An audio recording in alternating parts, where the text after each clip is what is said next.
Yes, that's correct. Scattered around and not all in the town of Bennington. Not all in the town of Bennington. We're looking at lands in Shaftesbury, Woodford, Stamford, and Pownell, as well as Bennington. Although today, I guess we're going to focus on what's called the plantation lot over on Niles Road. And it's in between Niles Road, the South Stream Road, and the Middle Pownell Road. And it's probably a parcel that not too many people have seen unless you live in that area and you've gone for a hike. And it's kind of interesting, and we have pictures here, Stu, from this picture. This is north in that direction. Right.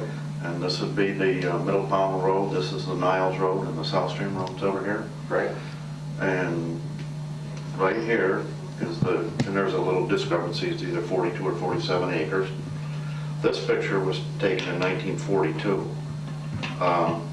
In the middle 30s, I think in 1933 and 1935, the WPA, which was the Works Progress Administration, it was kind of like a CCC project. It was an employment program. When people didn't have work, the government would get them work, and they did a lot of tree planting. In those days, if you planted trees, that was a pass into heaven, I guess. So they did a lot of tree plantings. They planted, on this block, they planted a combination of red pine and Norway spruce. And you can see this is just old agricultural land. You can see It looks like there's quite a bit of fields there at that time. But this is from 42, and it was all planted by then. This block, these blocks right here, were planted to red pine, and they're a faster starting tree. And this block and this block here that looks like they're fields were planted to Norway spruce, which take a long time to get established, and then they grow like crazy. And we'll see them out there, how they've really caught up to the pine and really gone by them as far as diameter. But in 1942, it shows up as an open field. This is a picture from the mid-90s, I think it's 1997, showing it's completely forested. But you'll see a lot of places through the red pines. This is Norway spruce and this is Norway spruce. You'll see a lot of places through the red pines where openings are occurring. Yep. And that's, we're gonna go out there later and see why, and I'll tell you why it is there's a plant out there called Oriental Bittersweet, and I think most people know what bittersweet is. It's that thing they see in the falls. They make wreaths out of it, and it has the orange berries, very attractive. Yeah. Most of those wreaths, I would hope, are from the American bittersweet, which is a plant that's been here, belongs here, knows how to behave here. But out here we have an invasion by Oriental bittersweet, and that's what's causing these openings. In fact, there's more openings today. It's a vine that grows in the tree, has a lot of leaf surface areas, and it actually shades the tree from above. Right, it's climbing and flipping on this thing. And then when we get an ice storm or something, where there's a lot more surface area on a tree with this bittersweet, to create weight, then we're starting to get a lot of blowdown. And it's just strangling it. And I started marking the Norway spruce, which needs a thinning. And by the way, this is, I've got some notes here. This is planted in the 30s, and thinning started in 1957. And I have some pictures of that. Some thinnings in 1962, 67, 71, 77, and 87. So this is an ongoing need of the forest, is just these thinnings to keep giving the trees more room as they get larger, so they will get larger. Right. I think I've actually worked with you in 1987. Yes, we did. When the town did this. So this is 2003, and it's time to do it again, except for the way this bittersweets behave. If we go in and make any more, this plant doesn't like shade, and shade is what's stopping it in some places. And if we do thinnings until we can knock that bittersweet down, we're just dooming the rest of the place. Okay. So it's we've got to find some labor force that can afford to do this, to sever the vines at least twice. Because we're going to cut them, and it's going to be like cutting your lawn. It's not going to kill them. It's just going to make it smaller and get it out of the tree for a while, but it's going to start to sucker again, and we'll have to do that a couple times before we make up any more openings in there, because we're just going to doom the rest of the stuff. And it's pretty dramatic out there when you get these little hot spots. And to me, it's just like a slow-moving fire. But the diameter of this doesn't exceed 1.5 inches? Right.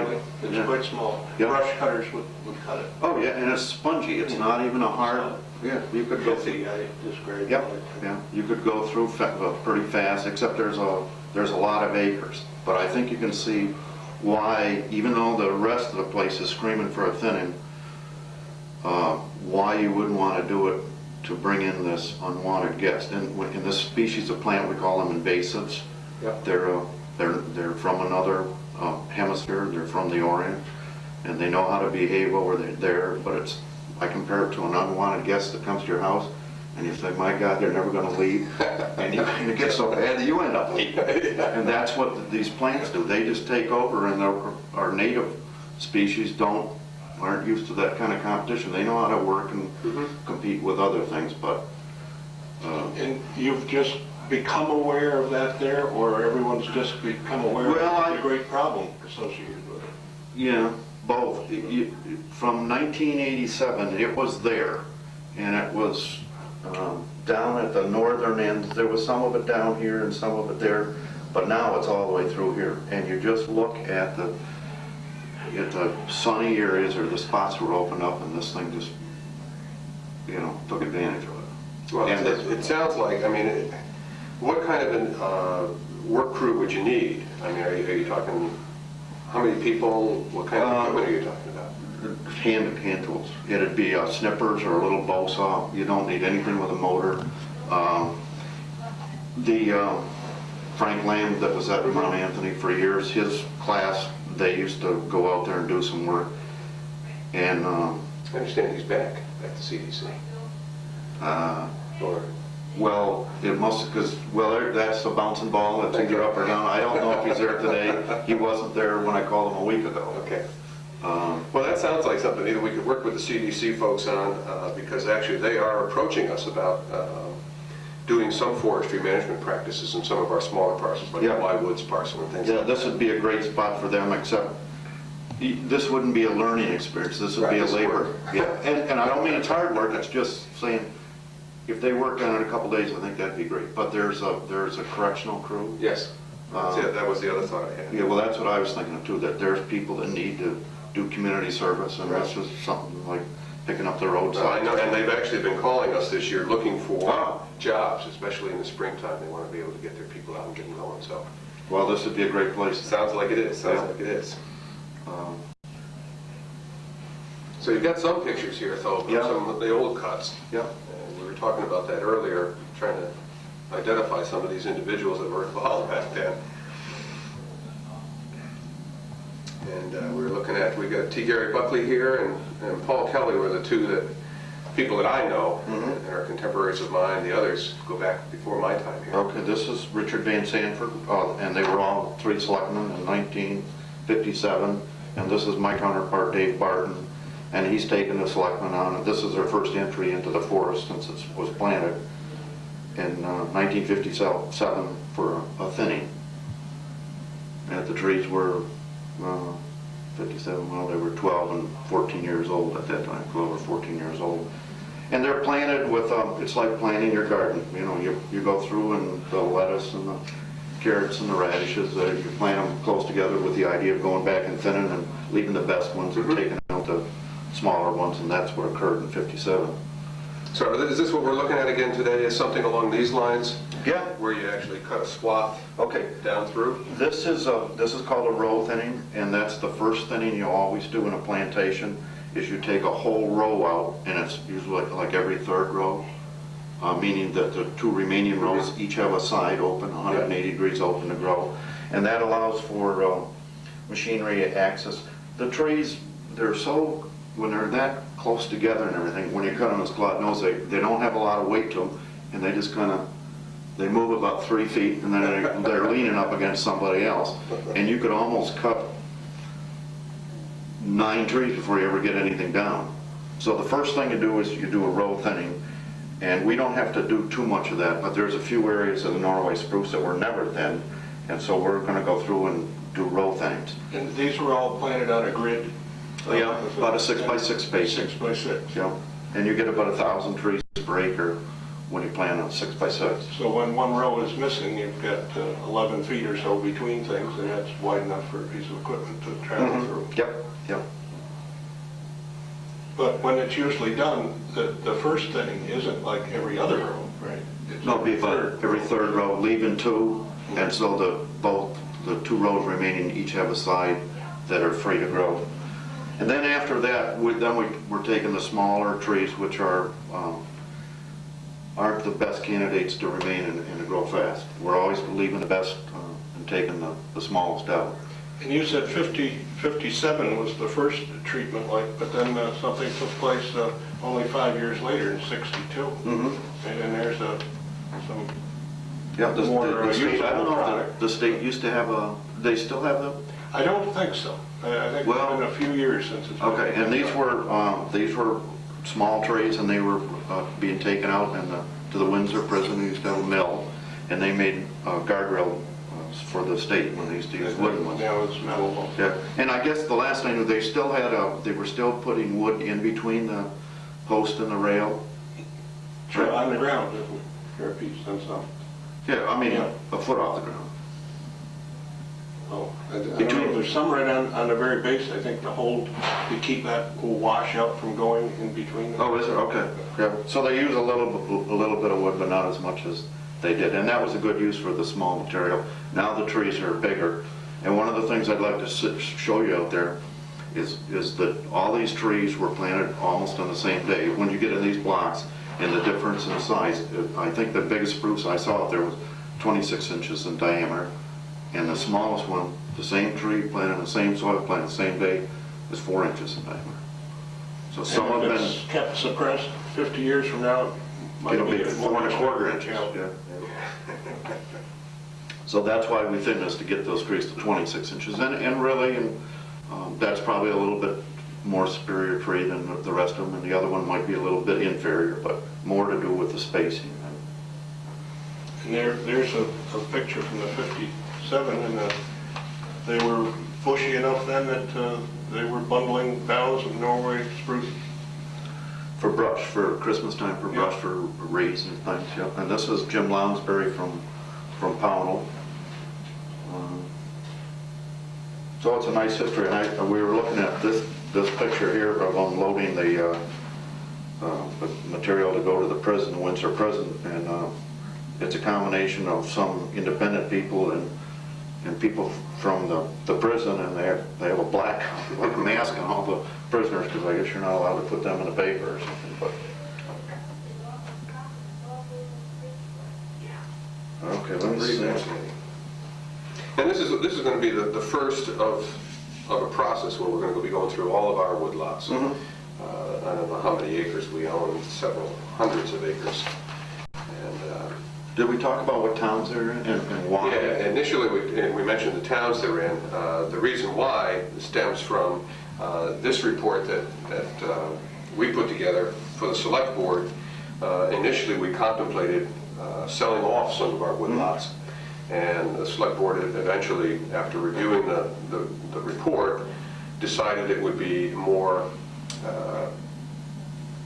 beneficial to the forest and perhaps to the town if we simply began to manage these more aggressively, started to make a little bit of money on a continuing basis rather than simply selling off the land. You get the one shot of cash infusion, and then somebody else makes all the money off of it. Right. Yeah. So we're going to be trying to do this in all of our woodlots as we move through the next couple of years. Okay. Well, hopefully, I don't know. Hopefully we won't run into any problem with the bittersweet there. But I don't think to go ahead and thin without saying what are you going to cause by your thinning. You're going to help these trees, but you're going to bring in this plant that's just waiting on the doorstep that somebody's going to come in 10 years from now and say, why the heck did they ever do that? Yeah. That wasn't very responsible. Well, there's kind of a fact sheet on the Oriental Bittersweet that looks like you just got in the last few days. Yeah. The date that's on. Yeah.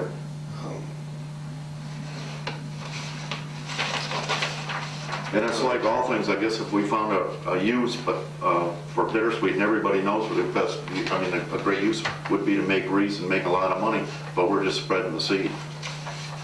Well, I've just started working in an area that's it's cleaning out hedgerows on a farm, and there's some low land, goes up to some marsh area, and it has that bittersweet in there, and it's the cherry trees are the most predominant species there, and it is strangling them. And some of the fellows have brought pieces out and said, "But look at the size of this corkscrew," and it would have been like it had been wrapped around your arm with, a foot, maybe four different times around it. It's something I think Tarzan could make use of. It's way up in the top, and it sure starts. Well, it's strong in tension. Yes, but it's you could swing on it. pretty brittle if you try to snap it. Yeah. If we could find a use for the vine, but not the berries, so we could get rid of all the vines, but not spread the berries around.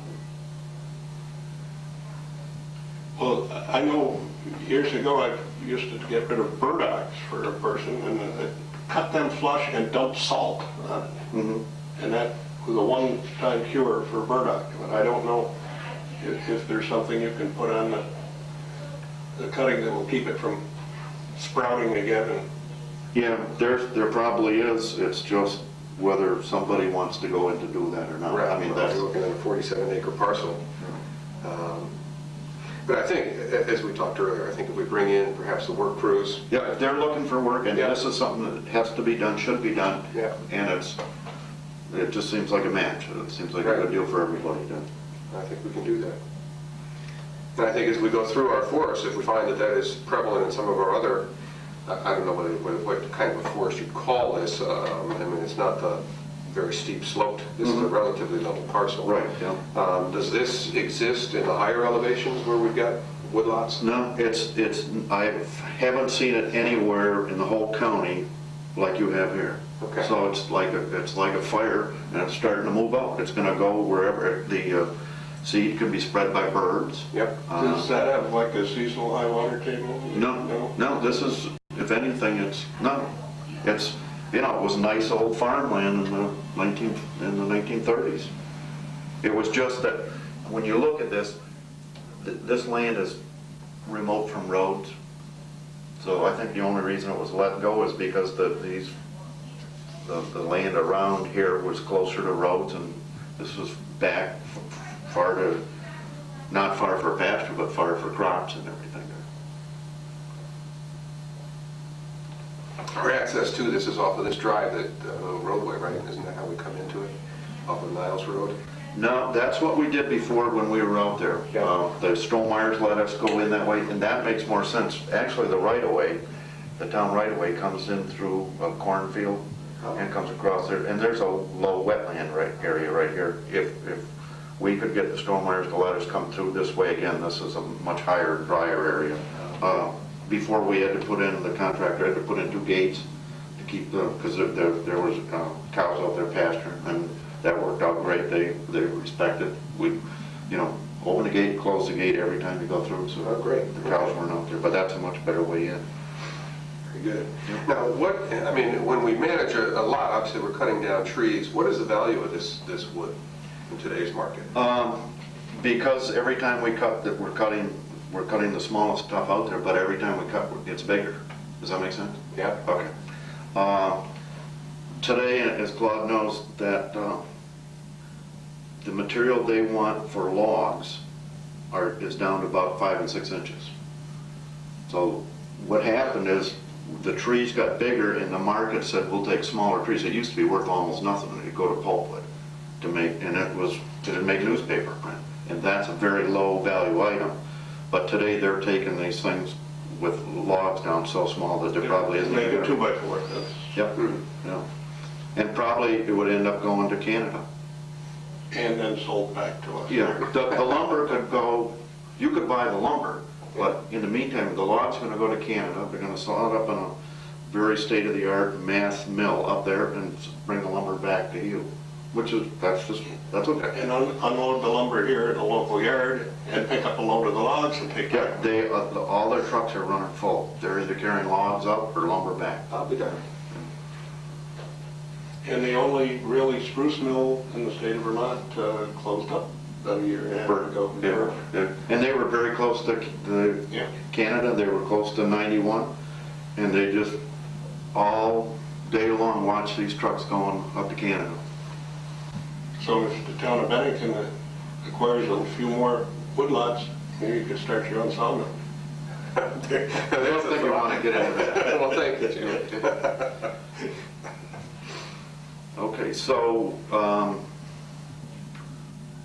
I'd like to go out and show people what we just talked about out there. Well, there's snow out there too, right? Yeah. And is snow a crop? I wonder. Snowbanks keep growing, crops grow. This year they're growing. They're growing this year. I think we've got a pretty good crop started up there. Stuart probably looks at snow as the opposite of a skier, you know. Absolutely. I mean, we had our best year last year. Your best year, meaning no snow? No snow. Yeah. That's good for the budget, Yeah. but unfortunately, it's not good for all of the hotel owners and Right. restaurateurs and Yeah. all of those people. So we're having a better year this year for those folks. Yeah. So we're gonna take a hike. Why don't we take a hike? You've been asked to take a hike before. Yeah, usually. Sounds good. Yeah. Thank you. Okay. Well, thanks, Stuart. Can you go with us? I can't today. Okay. Do I look like I'm dressed to go? No, but when you watch it on television, you'll see it. I will certainly do so. Okay. Claude, nice meeting you. If you didn't have snowshoes, Jim and I decided that we'd each lend you one of ours. Okay. Okay. We're headed out the door. Yeah, he wants to take pictures. Oh boy, this looks like a lot of fun. Where are we? What is this place? Geez, Linda, I'm sure glad you could come up and go skiing with us.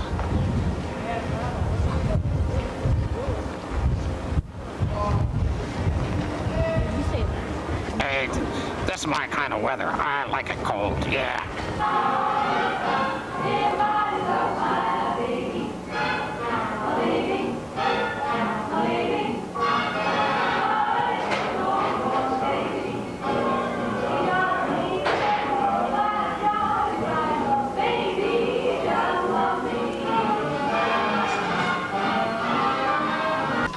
I gotta tell you, these are the fattest skis I've ever seen.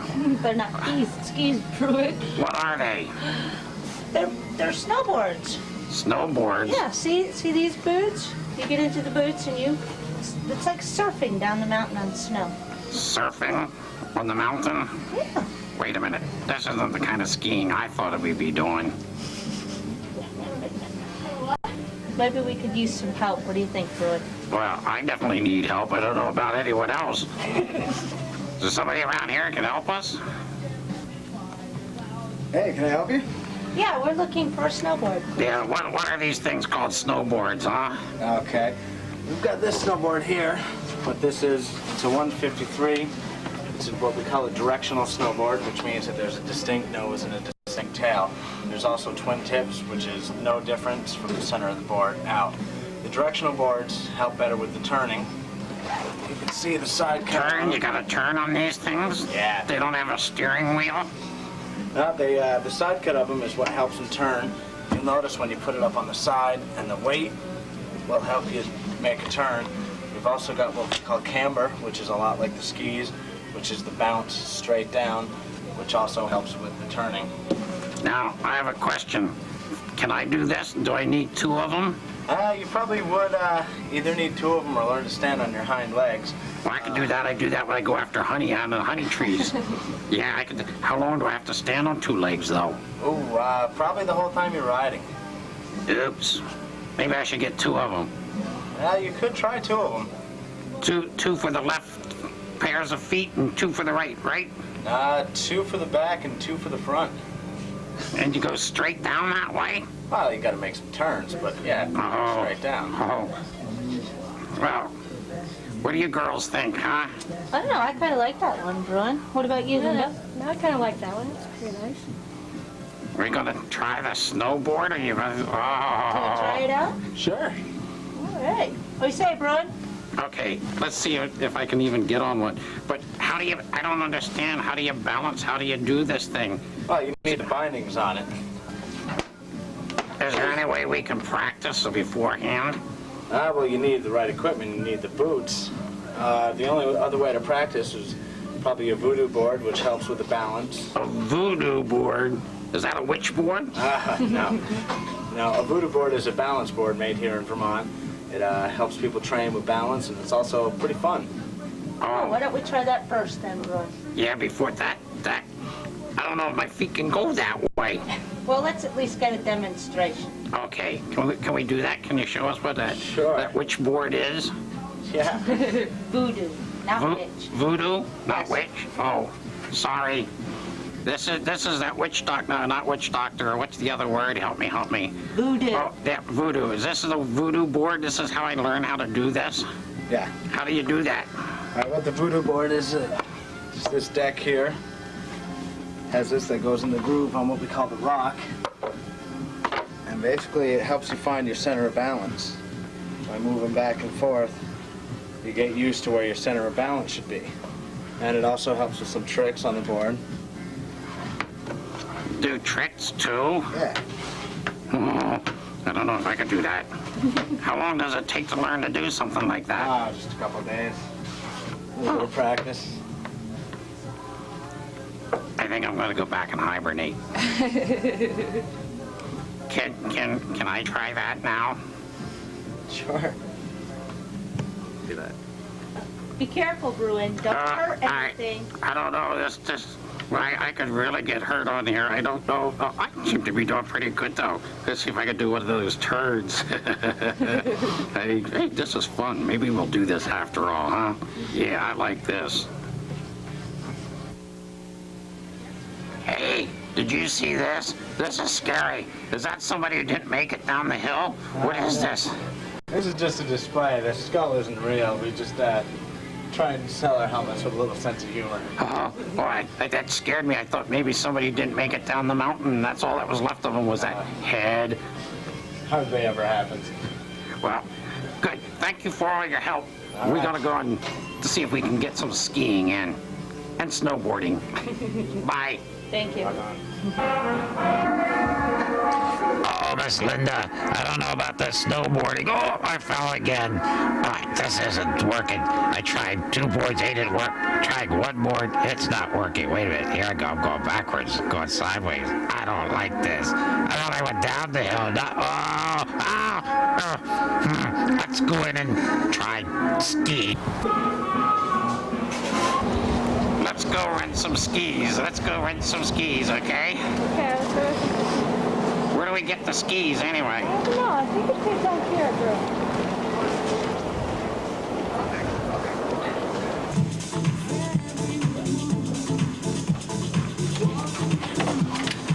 Are we gonna get skis here? Is this where we get skis? This is where we get skis. Oh, okay.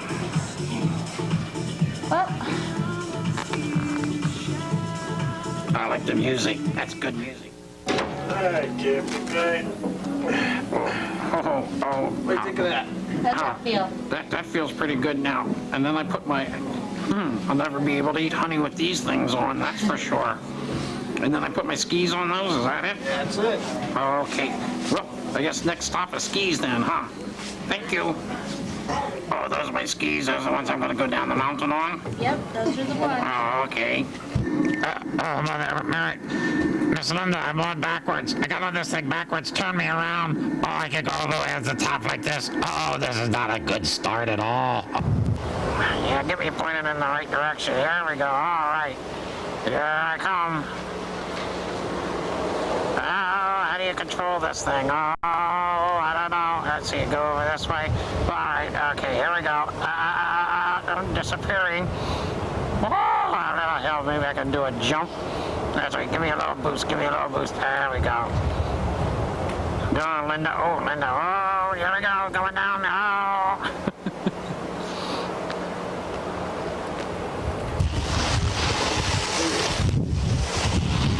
Oop, out of control. Oh, Ray, I tell ya. Oh, skiing is a lot of fun. Oh, look out below.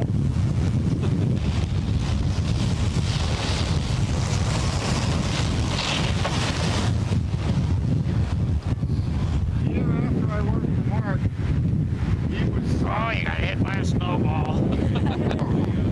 You know what that was? That was actually an egg from a snow snake. They lay their eggs up in the trees and then they spit them out. That's what you think the snow is. They're actually snow snake eggs.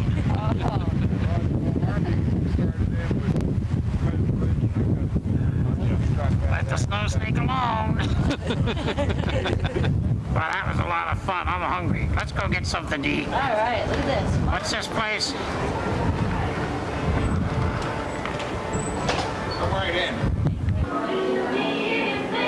Do we need a seat? There's someone here to help us? Can we seat ourselves? Is that it? That's what I like. Just dance and enjoy yourself.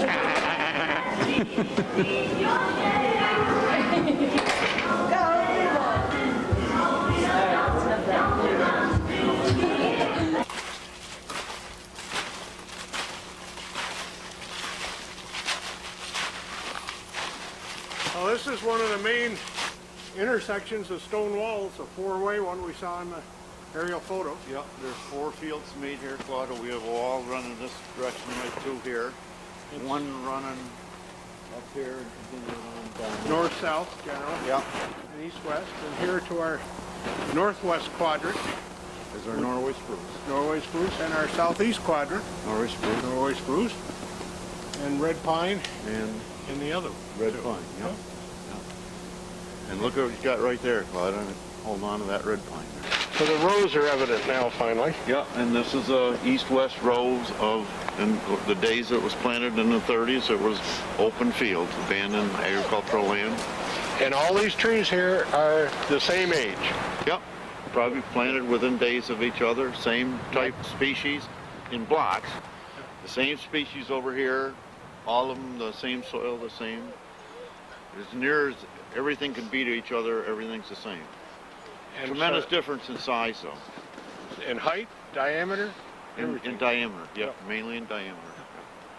I'm sure if we pawed around out here, we could find a tree that's 28 inches in diameter alive, and a 4-inch diameter tree still alive in Norway spruce. And the real difference is why one is big and one is small is the amount of trees that were cut around it. The ones that are 4 inches in diameter are never been thinned around, and the ones that are 28 will have a lot of room between the trees. sunlight, it got up there, established a canopy that, Yep. that was dominant over the other trees. Yeah. And I've always felt that rule of thumb in softwood, like if you didn't have about a third of the stem in green, it wasn't vigorously growing. That's And- right, yeah. And if you see 2 to 3 green branches, 50 years from now, it may still be there, but it's not going to grow much in the meantime. You can't, no. The needles or leaves are wood makers. And the more wood makers you have, the more wood you're going to have. And if you don't have many wood makers, or leaves or needles, you won't have much diameter. So when you're deciding what you're going to harvest and thin and remove, cull, whatever you want to call it here, that's some of the criteria. Yeah, that's our big criteria. We want to help the better trees to continue their growth and remove the ones around them that have already lost their race. Now, we'll take nice trees out of here, but it's for the benefit of something better. But what happens in softwood, which this is, softwood plantation, and it's even age management, of which most of Vermont in the hardwoods is uneven age. There are trees of every age out there. So something gets harvested and new ones are coming on, so the forest is continuous. There will come a time here when everything is removed really and you start over because there's no new There's no, undergrowth That's coming right. on. Someday you will start. Our thinnings right now are the purposes of this is our featured crop still, so we want this to keep growing. Before that occurs, that where you have to start right over, we'll start making openings in here where it'll be new ages starting while there's still the old guys here, and then eventually then we'll remove it. And it'll be a transition rather than a cut and dried forest and non-forest. But that just shows where there is a time and a place for a clear-cut situation. Yeah, And we're starting over, a yeah, regenerative cut, right. we could call it, yeah. and that's way more common in softwood than hardwood. Yeah, that's pretty blunt, yeah. We can look out there and there's a few hardwood trees that are starting right there, but they're going to be old and they're going to be shaded out. And Now, right here where we're standing, it's real interesting. Here's my arms are spread in an east-west direction, and in the northeast quadrant I'm looking at here, there's no sun on the ground. There's red pine, but there's no sun. There's no sun because the spruce is growing to the south of it and shading it. Now just the opposite, over here, in the spruce, which is dense, there's sunlight because it's coming through the red pine. Right. In the summertime, the sun's so low in the sky, we're going to lose that in the Right. summertime when we're growing.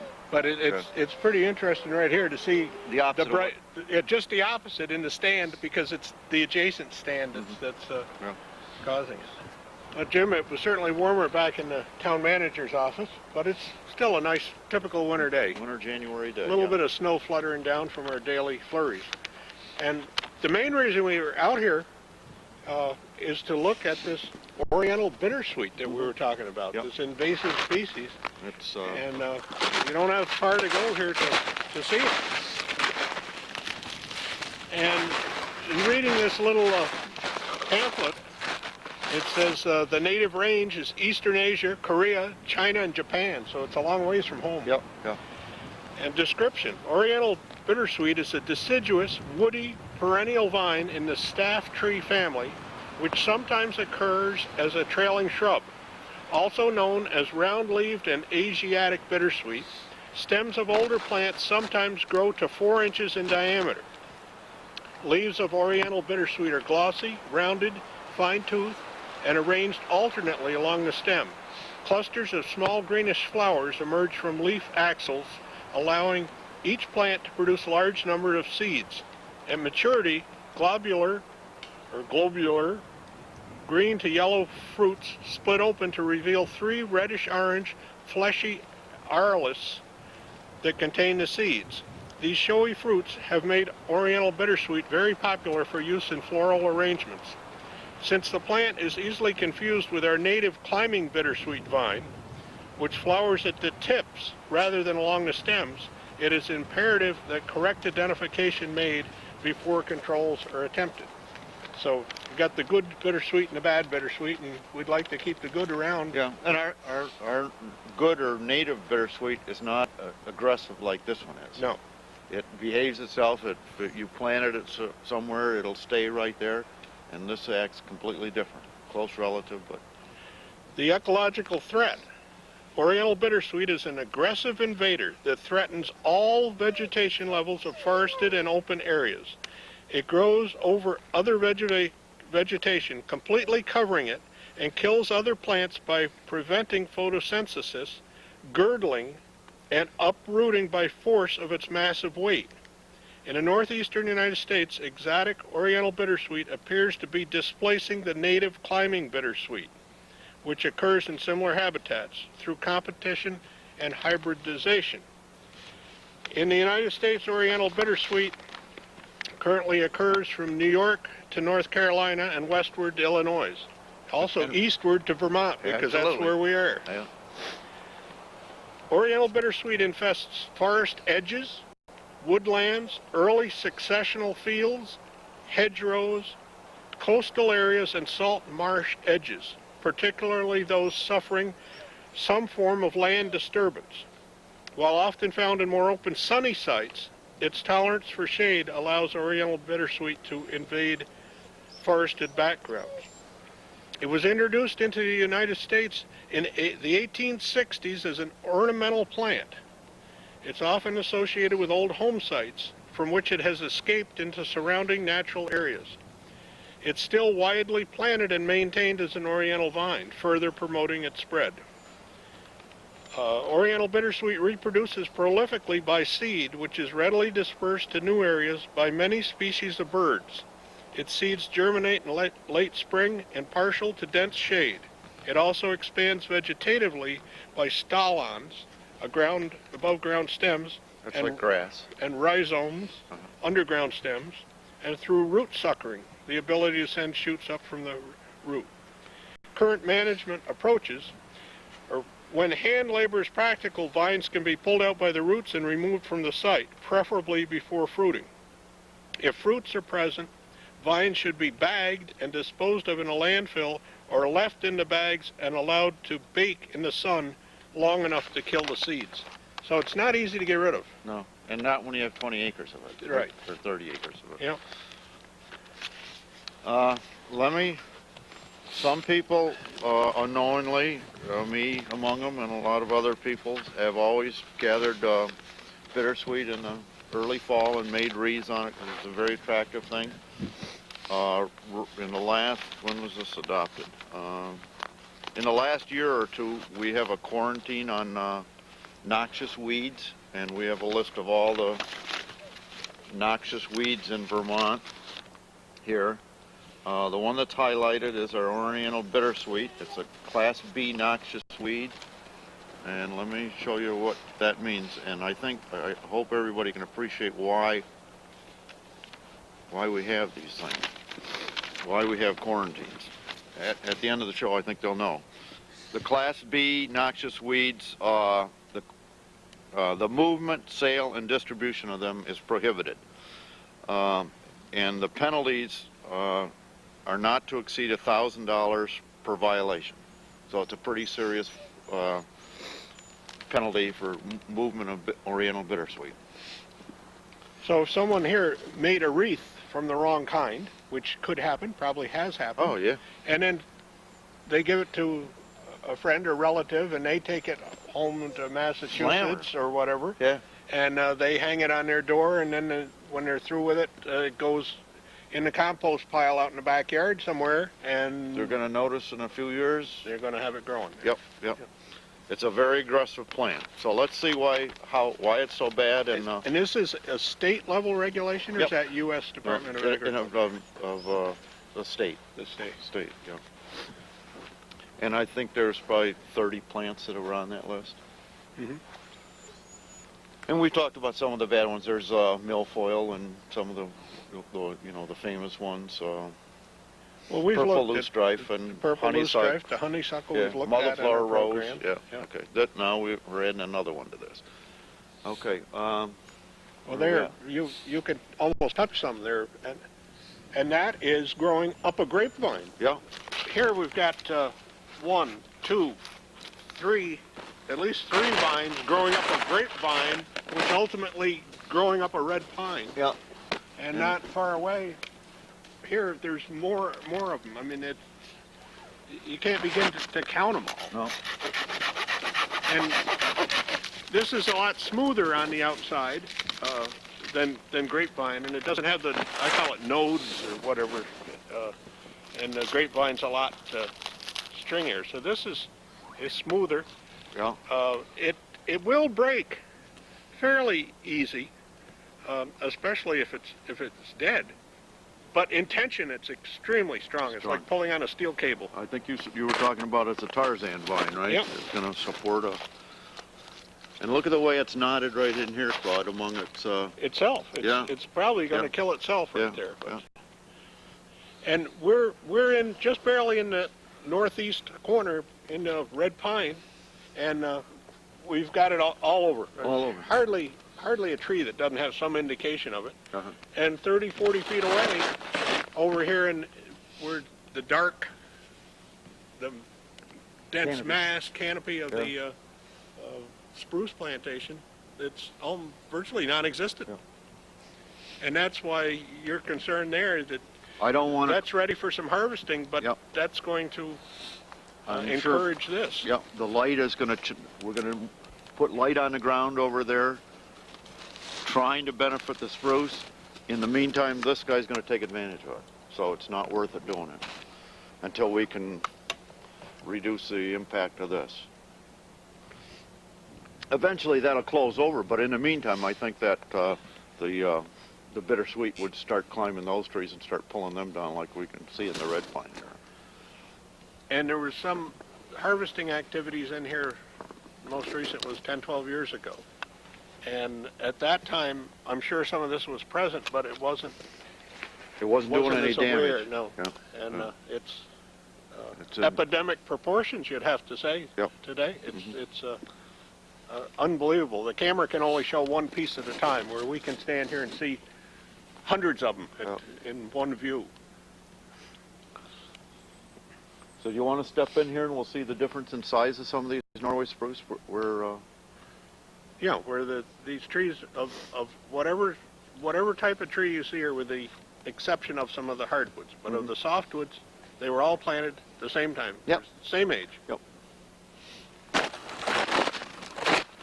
Well, we're inside the spruce plantation now. Dark and cold, yeah. And not much snow.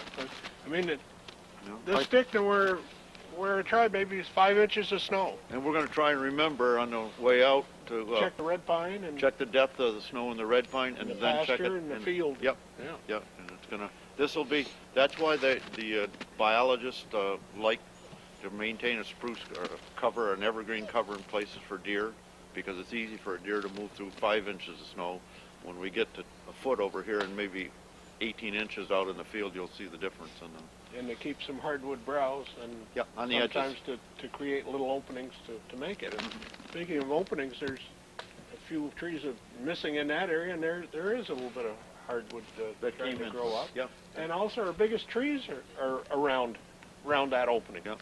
Now there's a row missing here, Claude. We talked about the first operation in a plantation is row Yep, thinning. right down through here. So the whole row of trees was taken out right here. Then you have the subsequent thinnings will be to remove trees around your better trees. And this is, we call a better tree a larger tree. This spruce right here is about a 20-incher. And that's had the row removed. It's had a tree removed here, a couple there. On 3 sides of it, that's been removed. Had plenty of room to grow and growing at a fast rate. Now you're stepping over where I'm going back into rows that are still all here. Yep.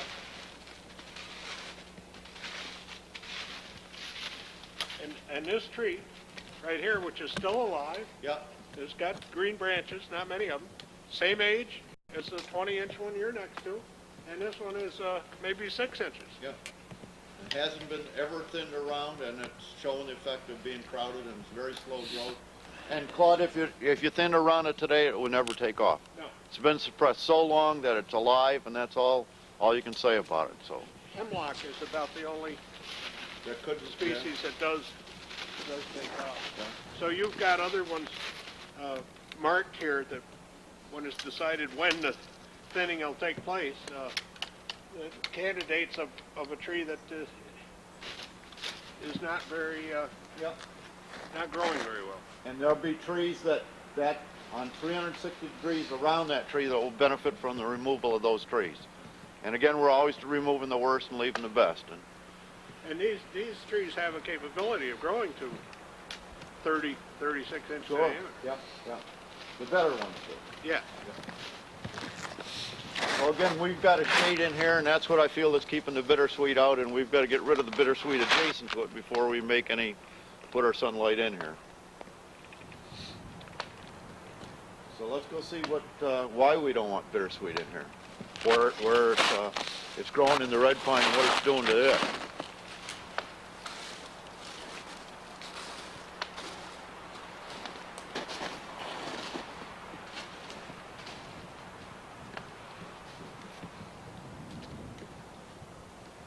Claude, what's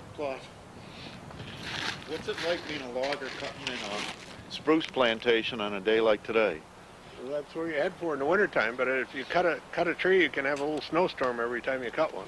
And maybe 50 pounds of stuff coming right down on top of you, too. I was just thinking, if we got 5 inches of snow on the ground, there's probably the equivalent of that up in the canopy of the trees. Double that. Yeah. Sure. Yeah. But you could walk in here, and you don't need snowshoes to No, walk we don't in need here. snowshoes in here. Where many places today, which is what, January 10th, 2003, the snow levels are waist deep or more. There's 30 to 40 inches snow cover on the mountainside. Yep. And it makes quite a difference. Right here, we're at an elevation of what, maybe 700, 800 feet? Or 1,000. Yeah. 1,000 feet. And but you get up 2,000 feet or more, Oh, yeah. and there's all the difference in the world. We should also talk about our footwear today, is the difference between how quiet yours are. They both work on a day like today. Mine are very noisy, and yours are very quiet. These are probably 100 years old, Uh-huh. and these are aluminum. Yeah, aluminum and some kind of fiberglass, which work nice, and especially A little when- bit lighter weight. Yours are a little bit faster probably than mine in some. Yeah, some I have respects. You can work with them easier because you can turn easier. Yeah, and I have you've got ice. Yeah, I have an ice gripper on it, and mine are curved up in the front. These are curved, a little. Yeah. They both work today. Yep. On a day when it's warmer, you're going to collect a lot of ice. Sticky snow. Yeah. And I won't, and that's the big difference. That's the big advantage to this is on a warmer day where yours are going to get heavier and mine never get any heavier. Okay, let's go to see how bad Bittersweet is. So we can take a long walk now. We'll go back to our way out. We're going to follow Aurora. Okay.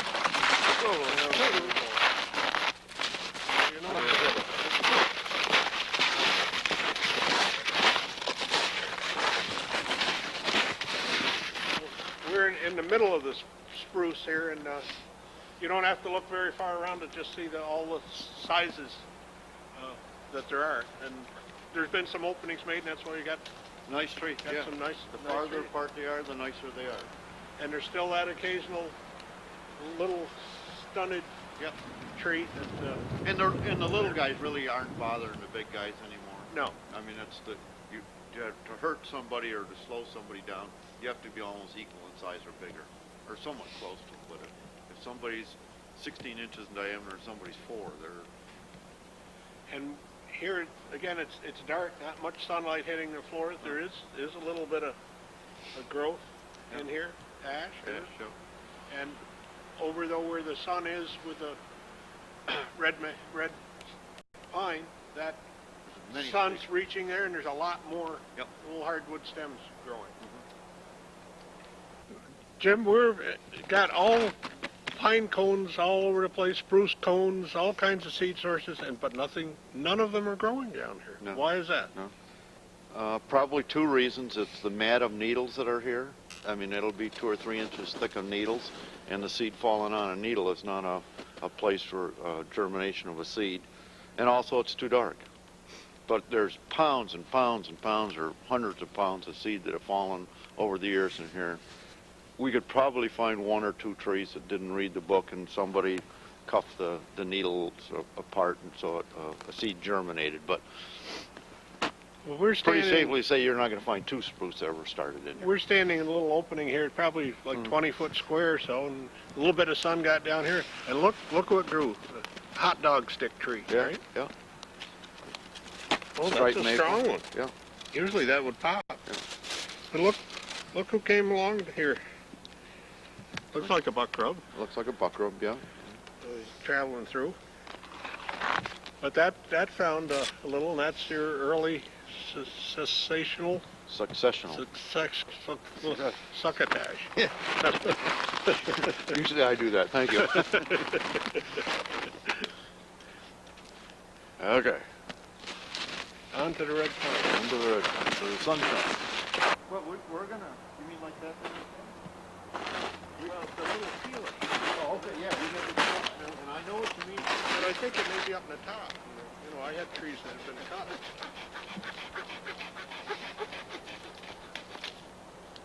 Stand on the line here. You stand on one side, Jim, and I'll hand it to you. Come loose.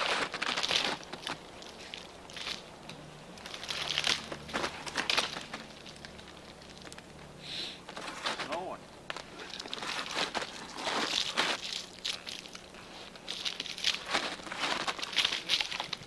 Yeah, it's trying to come down. I think we've gone about as far as we can. It's got too much competition. Oh, there's a wrapped branch around the limb.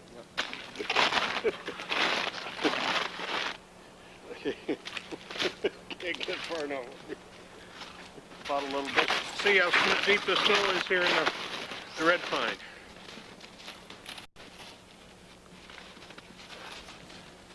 Look at the difference. About 16, 18 inches. Yeah. And there's no snow in the canopy to speak of because there's not much canopy up there. So from where we're walking 50 feet behind us, 6 inches of snow, all of a sudden now we're in 16. Claude, look at right in here too, where the bittersweet's pulling down the hardwood trees. Yeah. when you get an ice storm, it really makes a dramatic effect on what. This amount of surface area that there is connected to that. But right there, you take that 1 wad of snow, it's probably like 10 inches deep of snow hanging in all the vine.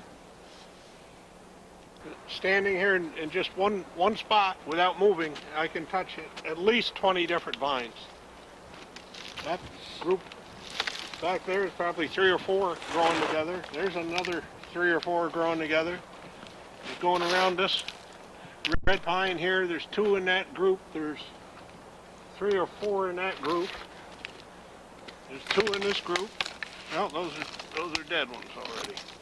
So it looks like they'll strangle, they kill themselves as they go too. Too bad, huh? Yeah.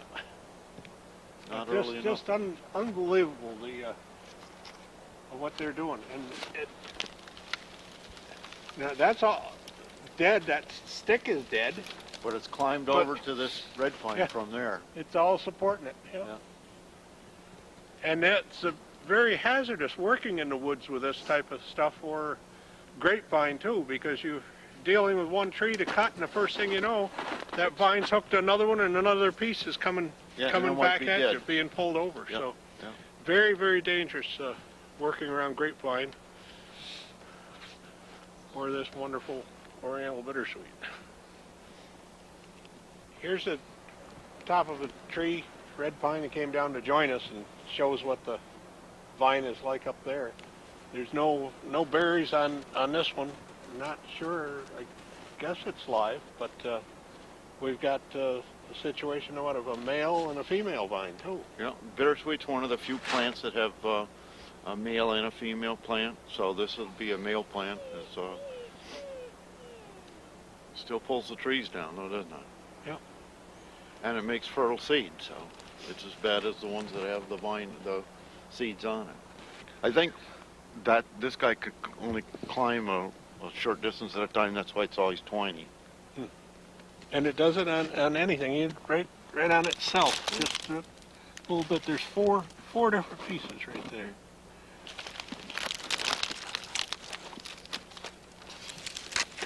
And there's a junction where it came up forked and it grew both directions. Grew up and down. And it's still connected back there. The 2 maple trees pulled over. This is probably the largest one we've seen out here. And there's 2, 3, 4, 5, probably at least a dozen climbing that tree. And you can certainly appreciate there if there was an ice storm, the surface area there is. The amount of vine on that tree is probably equivalent to what, three times the surface area of the tree itself. There's the twigs up there, yeah.